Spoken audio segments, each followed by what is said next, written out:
Halo, assalamualaikum sobat biologi. Di sini saya MRC Samsul Ardi dengan rekan saya yang bernama Khairunisa akan menjelaskan materi mengenai filum chordata, subfilum urochordata, dan subfilum cephalochordata. Kami dari kelas Tadris Biologi S semester 4 YIN Syekh Nur Jali Cirebon. Di sini kami akan memenuhi tugas yang diampu oleh Ibu Hima, tugas mata kuliah zoologi vertebrata. Penasaran bukan? Kita akan menjelaskan apa saja sih. Nah, jika penasaran, kita saksikan video ini sampai selesai ya. Materi yang pertama yaitu mengenai pengertian filum chordata. Filum chordata adalah sekelompok hewan baik vertebrata ataupun invertebrata yang memiliki ciri-ciri yang sama ataupun serupa.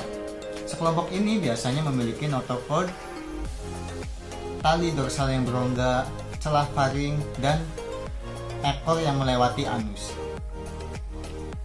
Ekor ini biasanya memiliki otot yang banyak. Vertebrata merupakan kelompok hewan yang memiliki tulang belakang. Dalam sistem klasifikasinya, vertebrata merupakan subfilum dari filum chordata. Filum chordata terdiri dari 3 subfilum, yaitu urochordata, cephalochordata, dan vertebrata. Urochordata dan cephalochordata tergolong invertebrata. Materi yang kedua yaitu mengenai karakteristik filum chordata. Menurut Anderson 1998, chordata memiliki 4 ciri yaitu notochord, celah faring, tali dorsal yang berongga, dan ekor sampai anus yang berotot. Yang pertama yaitu notochord. Notochord merupakan batang fleksibel dan longitudinal yang terdapat di antara saluran pencernaan dan tali saraf. Notochord ini memiliki fungsi sebagai perangkat hemat energi karena setiap hewan yang berenang dengan undulasi otot harus kaku untuk melokalisasi efek kontraksi otot tersebut. Yang kedua yaitu tali saraf dorsal yang berongga. Tali saraf dorsal yang berongga ini hanya dimiliki oleh filum chordata. Tali saraf suatu embrio chordata berkembang menjadi sistem saraf pusat, baik itu otak dan tulang belakang. Yang ketiga yaitu celah faring. Celah faring dalam chordata yaitu saluran pencernaan chordata yang memanjang dari mulut hingga anus. Celah faring ini terdapat pada daerah tepat posterior terhadap mulut. Celah faring berfungsi supaya air yang masuk dari mulut tidak terus mengalir, melainkan dapat ditahan di mulut terlebih dahulu. Yang keempat, ekor pasca sampai anus yang berotot. Sebagian besar chordata memiliki ekor yang memanjang ke arah posterior terhadap anus. Baik teman-teman, dalam gambar tersebut merupakan contoh hewan chordata, yaitu hewan tunicat. Merupakan hewan laut yang diam ataupun yang menempel pada bebatuan. Tunicata ini hidup seperti plankton yang memiliki notochord, dorsal nerve cord atau tali saraf dorsal yang berlubang atau berongga, gill slits atau celah faring, muscle blocks atau blok otot, tail atau ekor, mouth atau mulut, serta anus. Bisa dilihat ya teman-teman, di situ gambarnya sangat jelas sekali.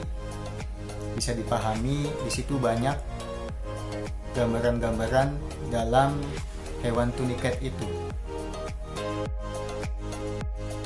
Baik teman-teman, materi yang selanjutnya yaitu mengenai subfilum chordata.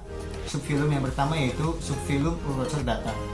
Urochordata berasal dari bahasa Latin uro yang artinya ekor, chordata yang artinya batang penyokong tubuh bagian dalam. Yang paling menonjol dalam contoh ini yaitu hewan tunicat sloth. Tunicat sloth squid yang berasal dari kelas Ascidiaceae. Berbagai macam tumbuh di koloni. Sebagian besar tunicats ini memiliki insang slits yang berfungsi sebagai saringan untuk makanan.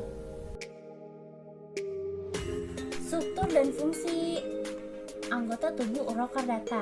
Yang pertama yaitu dinding tubuh. Nah, lapisan luar dari tubuh terdiri atas lapisan tembus pandang atau transparan dan tebal. Lapisan itu sebagian besar terdiri atas bahan tumicin. Yang kedua yaitu faring, lubang mulut ke arah dalam akan disambung oleh saluran pendek dan lebar yang disebut stomodium. Terus ke kamar besar yang disebut faring atau branchialis. Ini merupakan salah satu ciri organ urochordata yang tinggi tingkatannya. Terdapat dinding yang tipis dengan celah yang disebut stigmata yang berjajar transoral. Mulai pembuluh ini faring berhubungan dengan saluran peribranchial. Pada kamar branchialis inilah terjadi pengambilan oksigen dan pelepasan karbon dioksida yang dilakukan oleh darah. Yang ketiga yaitu sistem pencernaan. Nah, esofagus merupakan lanjutan faring dekat akhir posterior lamina. Selanjutnya ke lambung atau gastricus, bersambung dengan usus atau intestinum yang terletak melekat sebelah kiri dari mental. Terdapat kelenjar hati yang besar, kecuali itu untuk melancarkan saluran pencernaan makanan terdapat kelenjar phyloris atau granula phyloris bercabang-cabang di seluruh dinding usus yang berhubungan dengan lambung. Baru sedikit diketahui fungsi kelenjar phyloris sebagai kelenjar pencernaan makanan dan alat pembantu ekskresi. Nah, bagian akhir usus memutar melingkar ke depan berakhir pada lubang bubur atau aparatur analis yang artinya berhubungan dengan sifon analis. Yang keempat yaitu sistem pembuluh darah. Sistem pembuluh darah bekerja baik. Jantung atau cor merupakan kantung sederhana yang berotot terletak dekat lambung, berada dalam rongga perikardium. Dalam jantung terdapat darah yang akan dipompa ke seluruh tubuh dan ke alat respirasi atau insang. Yang kelima yaitu sistem ekskresi. Pertukaran zat atau ekskresi dilakukan oleh nefrokites melalui sirkulasi darah. Sel-sel nefrokites mengandung uretedan senten yang dikumpulkan dalam bentuk konsentrasi pada vesikula akskretoris atau alat ginjal atau juga organ renalis. Yang keenam yaitu kelenjar dan sistem saraf. Kelenjar ini terletak sebelah ventral dari simpul saraf yang sering dianggap homolog dengan kelenjar hipofilsa. Kelenjar ini masih belum pasti peranannya walaupun mengeluarkan sekresi. Nah, terdapat suatu pembuluh ke muka yang terdapat pada faring. Saluran itu pada bagian terminal mengandung sel-sel bersilia. Dan pada bagian dorsalnya terdapat proyeksi tubersel dorsal ke faring. Nah, yang terakhir yaitu sistem reproduksi. Untuk sistem reproduksi ini, seks hewan ini menyatu, artinya ovarium dan testis masih bersama-sama terletak pada sebelah kanan, kiri dalam tubuh. Lanjutan dari gonad atau ovarium dan testis berupa saluran oviduct atau sperma yang akhirnya terbuka dekat anus. Bila sel kelamin dihasilkan dari hewan beda, akan dimasukkan ke dalam mulut. Kemudian mengikuti aliran air akan tertambat di suatu saluran dalam tubuh bersilia. Diduga bahwa kelenjar pterophon mengeluarkan sekresi yang mirip dengan hormon gonadotrofik yang dihasilkan oleh bagian anterior dari kelenjar pituitaria atau hipofisa. Nah, terdapat bukti bahwa simpul saraf terhadap rangsangan hormon sehingga memberikan perintah gamet dilepaskan. Ini merupakan salah satu cara merangsang gamet yang berbeda, sehingga terjadi pembuluhan atau fertilisasi. Selanjutnya, telur yang telah dibuahi berkembang menjadi larva yang mengalami metamorfosis. Larva awal mempunyai ciri seperti chordata lainnya, artinya berkorda dorsalis pada ekor.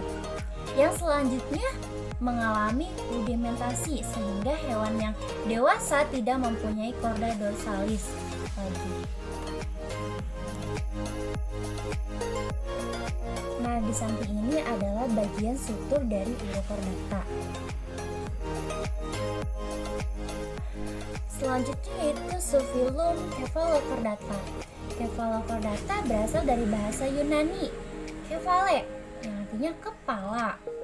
Nah, adalah subfilum dari anggota hewan bertulang belakang yang termasuk dalam filum Chordata. Bentuk tubuh seperti ikan tanpa sirip, pipih memanjang, transparan, mempunyai notorda, saraf dorsal, dan celah faring yang berkembang bagus. Sistem sirkulasi tanpa jantung, aliran darah di bagian ventral mengalir ke depan, sedangkan di sisi dorsal mengalir ke belakang. Memiliki alat peraba di mulut yang disebut sirus. Pada ujung anterior terdapat bintik mata dan pembau. Reproduksi secara seksual memiliki kelamin terpisah dan mengalami fertilisasi eksternal. Biasanya hidup terkubur di bawah pasir perairan dangkal. Untuk anatomi Cephalochordata menggunakan sistem penyaringan untuk mengkonsumsi mikroorganisme. Tabung oral berfungsi sebagai pintu masuk untuk vertikal makanan, dan memiliki ciri bukal yang membantu dalam menyaring vertikal makanan yang lebih besar sebelum mereka memasuki rongga bukal. Silia epitel yang melapisi mulut dan faring membentuk yang disebut organ roda. Khusus yang terletak di ujung dorsal dan posterior rongga. Gerak silia mempunyai gerak roda yang berputar dan mengangkut vertikal makanan yang ditangkap. Di belakang organ roda adalah velum. Velum yang bertindak sebagai filter internal sebelum makanan memasuki faring. Partikel fakil makanan menempel pada lendir. Selanjutnya yang disekresikan pada batang-batang faring sebelum dibawa ke alur epibronchial di sisi punggung faring. Setelah ini, makanan dipindahkan ke usus dan kelebihan air dipompa dari faring melalui celah faring. Air berlebih ini melewati anteriofori dan kemudian dikeluarkan dari tubuh. Cephalochordata dikenal dengan nama lancelet itu hidup sebagai bentos di dalam pasir yang dangkal dan hanya kepalanya yang tersembul ke atas. Tubuh dilapisi epidermis tanpa kutikula atau tunik antara miomer satu dengan yang dibatasi miosefta. Nah, ini adalah struktur anatomi Cephalochordata. Kesimpulan pada materi ini yaitu filum Chordata adalah kelompok hewan termasuk vertebrata dan beberapa binatang invertebrata yang memiliki ciri-ciri yang serupa. Semua anggota kelompok ini pada suatu saat dalam kehidupan mereka memiliki notochord, tali saraf dorsal yang berongga, celah faring, endostyle, dan ekor berotot yang melewati anus. Filum Chordata ini terdiri dari 3 subfilum yaitu Urochordata, Cephalochordata, dan Vertebrata.